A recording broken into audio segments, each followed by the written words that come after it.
बुजुर्गों, दोस्तों, नौजवान साथियों, आज का ये धरना मुझे जो उन्वान मुसलमानों के साथ प्रशासन की जानिब से हो रहे तफरीके को प्रशासन तक पहुंचाने के लिए दिया गया है, तो मैं अगर बात मुसलमानों के साथ तफरीके की करूं तो मैं लातूर की कई मिसालें आपके सामने रख सकता हूं।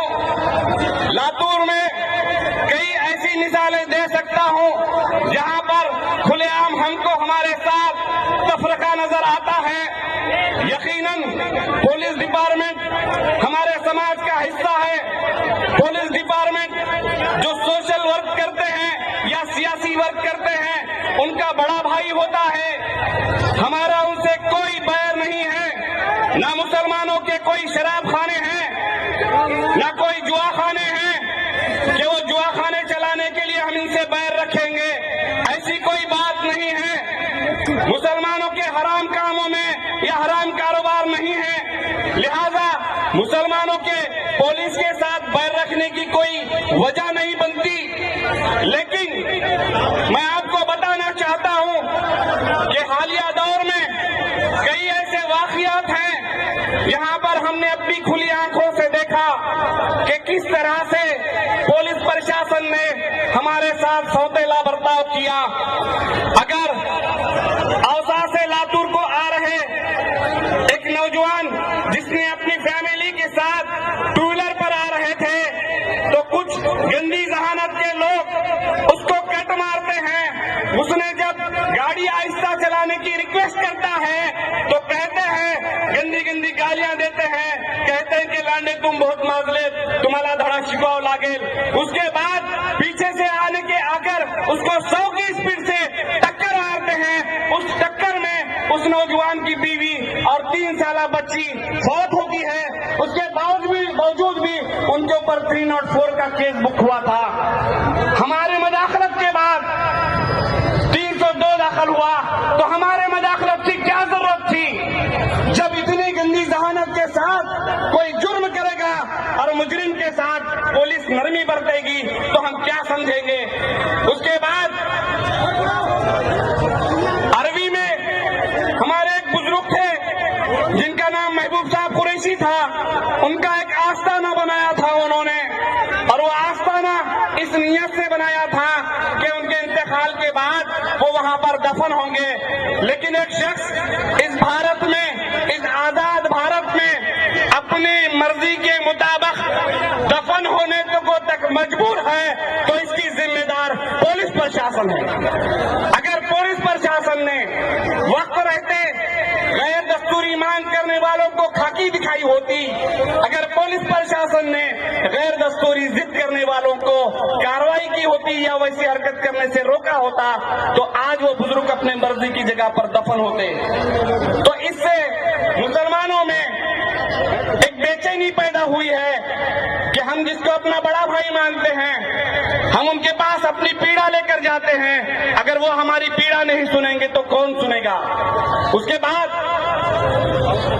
लातूर के तमाम लोगों में ये कैफियत पैदा हो चुकी है कि लातूर का गांधी चौक नौजवान मुसलमानों के, बेखुसूर मुसलमानों के कानूनी कत्लगाह बना हुआ है।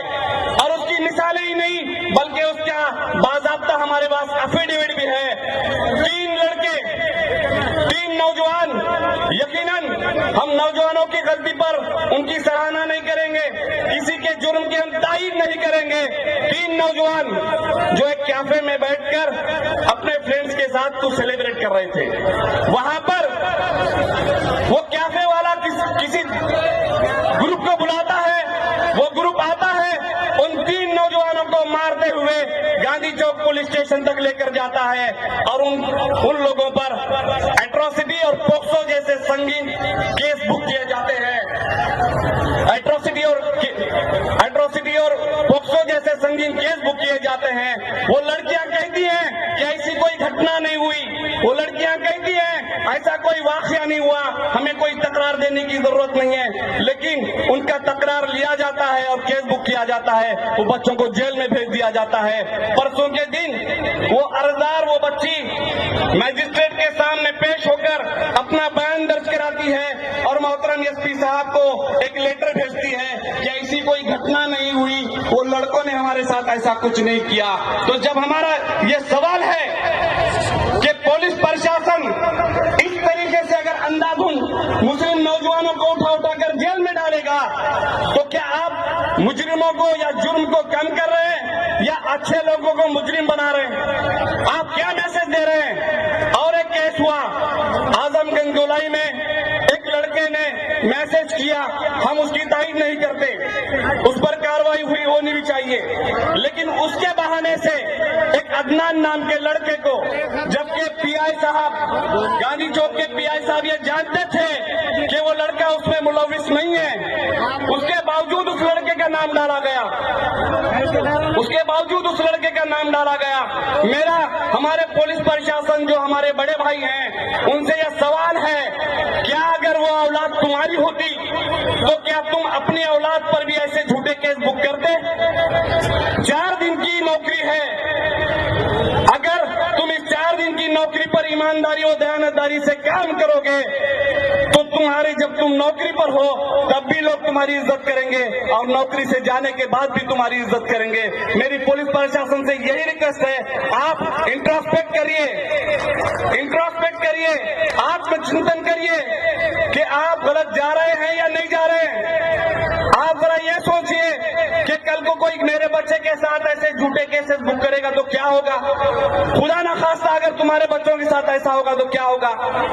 تم پڑھ لکھ کر آفیسرز بنے ہو، انسانیت تم میں باقی ہے۔ ہماری ریکویسٹ ہے کہ ہمارے ساتھ دوجا بھاؤ نہ کرے۔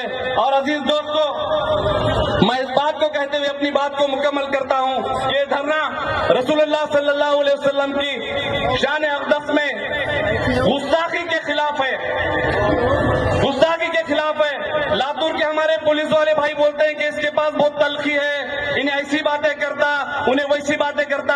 اور میرے بھائیوں، بھارت کا ہی نہیں پورے دنیا کا مسلمان ہر چیز برداشت کر سکتا ہے، لیکن اللہ کے رسول کی شان میں گستاخی نہیں برداشت کر سکتا۔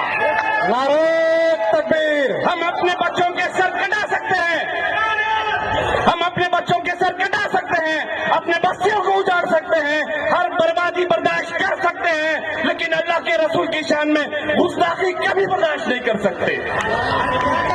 اور میرے اس بیان پر بھی ایک ڈپارٹمنٹ کے ہمارے صاحب کو آبجیکشن تھا کہ انہوں پردھان منتری کو بولتے ہیں، مکھیہ منتری کو بولتے ہیں۔ ارے یہ حقیقت ہے، اگر اللہ کے رسول کی شان میں کوئی گستاخی کرے گا تو پردھان منتری، مکھیہ منتری ہو یا پورے دنیا کا حاکم ہو، اس کو ہم اپنی جوتی کی نوک پہ رکھتے ہیں۔ عزیز دوستو، تمہیں پتا ہی نہیں تمہاری طاقت کیا ہے، تمہیں پتا ہی نہیں کیا تمہاری طاقت ہے۔ کسی کے تاج کو تم ہی سنوار سکتے ہو۔ اگر تمہاری نگاہوں کا رخ بدل جائے، اگر تمہاری نگاہوں کا رخ بدل جائے، کسی کو تخت سے اتار کر تختے پر لا سکتے ہو۔ وآخر الدعوانا ان الحمدللہ رب العالمین۔